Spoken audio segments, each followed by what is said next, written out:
In the world of business, we encounter companies of varying magnitudes and influences. Some, like Walmart, are behemoths in terms of overall sales and market presence. They are big in the absolute sense, raking in billions annually, but not necessarily dominating any single market sector. On the other hand, some businesses may not be gigantic in the absolute scale of their operations, but hold significant market share in their specific domain. Microsoft, with its dominance in the operating systems market, is a prime example.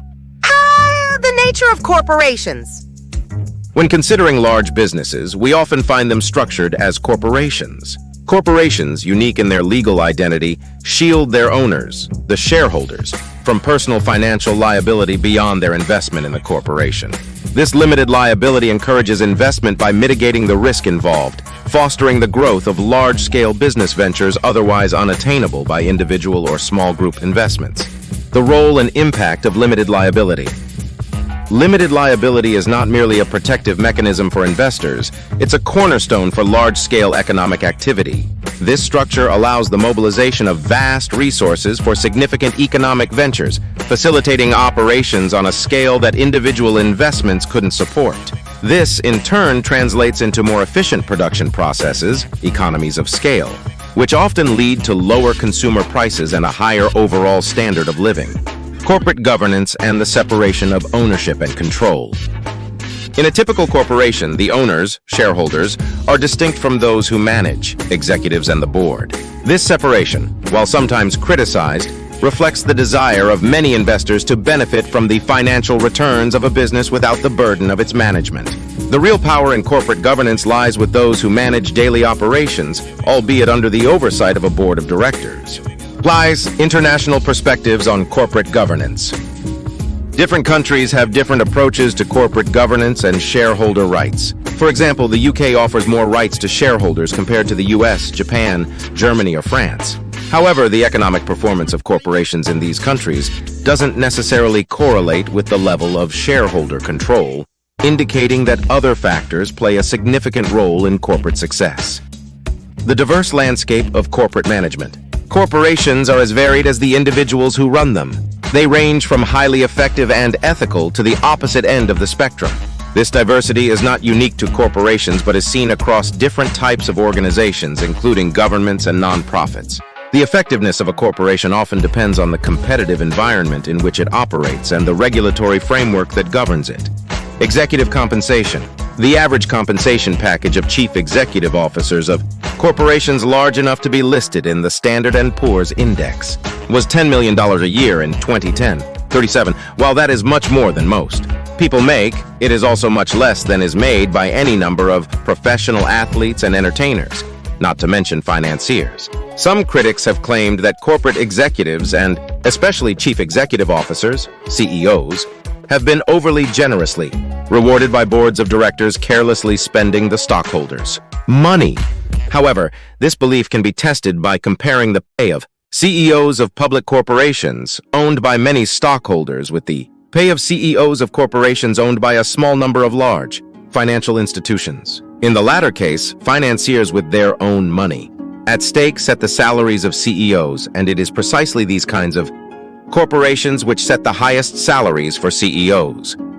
Since it is their own money, financiers have no incentive to overpay, but neither do they have any reason to be penny-wise and pound-foolish when hiring someone to manage a corporation in which they have billions of dollars at stake. Nor do they need to fear the adverse reactions of numerous stockholders who may be susceptible to complaints in the media that corporate executives are paid too much.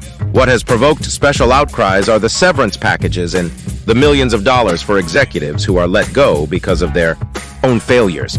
However, no one finds it strange that some divorces cost much more than the original wedding cost, or that one spouse or the other can end up being rewarded for being impossible to live with.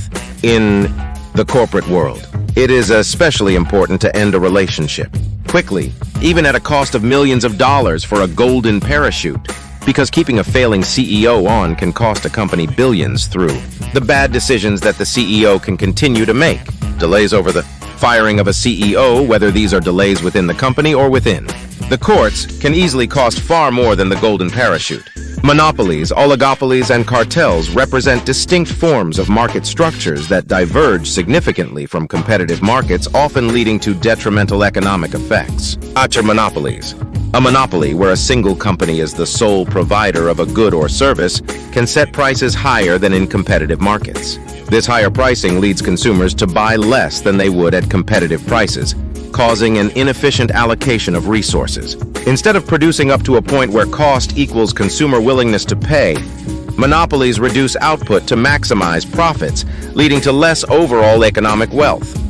Oligopolies and cartels. Oligopolies, where a few firms dominate a market, and cartels, where firms formally agree to set prices or output, can mimic monopoly behaviors. Cartels, however, often face challenges as members may cheat on agreements to gain an advantage, leading to the breakdown of these arrangements. The history of railroads and steamboats in the United States illustrates this, where attempts at cartelization eventually collapsed due to internal competition and secret rebates. Detrimental effects of non-competitive markets.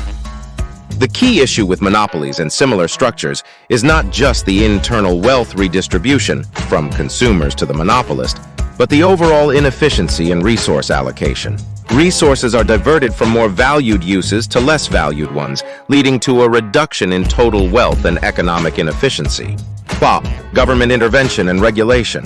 Given these detrimental effects, governments often intervene through laws and policies to prevent or mitigate these negative impacts. This can include direct regulation of prices and policies in industries lacking competition or prohibiting practices that inhibit competition. Challenges in sustaining cartels. Successful cartels require stringent adherence to agreements and mechanisms to prevent external competition. However, the tendency for individual firms to pursue immediate profits often leads to secret rebates and price wars, causing the collapse of these cartels. Historical examples like the American steel industry cartel demonstrate these dynamics. Such cartels also face legal challenges, as seen when courts outlawed certain pricing systems under antitrust laws. In conclusion, while monopolies, oligopolies, and cartels differ from each other, their common departure from competitive market principles often results in less efficient resource allocation and decreased overall economic wealth. Government regulations and the inherent instability of cartels serve as checks on these non-competitive structures. The fight against monopolies and cartels is a multifaceted process involving both governmental regulations and market responses. Here's a breakdown of how these two forces operate. Governmental responses, antitrust laws. 1. Antitrust legislation. Antitrust laws designed to break up monopolies and cartels are a significant governmental tool. These laws prohibit practices that restrict competition, like price fixing, monopolistic mergers, and predatory pricing. 2. Regulatory oversight. Government agencies monitor and regulate industries prone to monopoly or cartel formation. This can include sectors like utilities, telecommunications, and transport. 3. Legal enforcement. Governments can legally challenge monopolistic practices, seeking to dismantle cartels and monopolies through the courts. Market responses, competition, and innovation. 1. Competitive counteraction. Large retailers and businesses can combat monopolies and cartels by sourcing or producing alternative products. For instance, retailers like Montgomery Ward, Sears, and A&P historically challenged trusts by either making their products or finding non-cartel suppliers. 2. Market entry. High profits in a monopolized industry attract new competitors. These new entrants can break down the monopoly or cartel by offering competitive pricing and innovation. 3. Innovation and technology. Technological advancements can dismantle monopolies. The computer industry, once dominated by a few firms due to the high cost of manufacturing, was revolutionized by the advent of microchips, allowing smaller companies to enter the market. Challenges and efficacy. Governmental limitations. While antitrust laws are essential, their enforcement can be slow and complex. Additionally, political influence and lobbying can sometimes limit their effectiveness. Market dynamics. The effectiveness of market responses can vary by industry.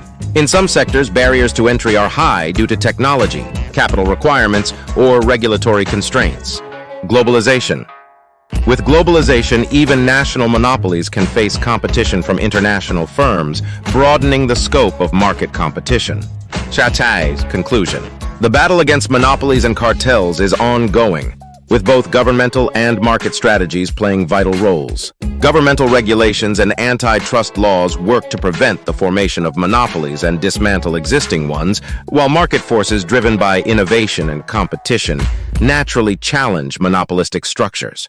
The effectiveness of these measures can vary, but the combination of legal frameworks and market dynamics remains crucial in promoting fair competition and preventing the economic inefficiencies associated with monopolies and cartels.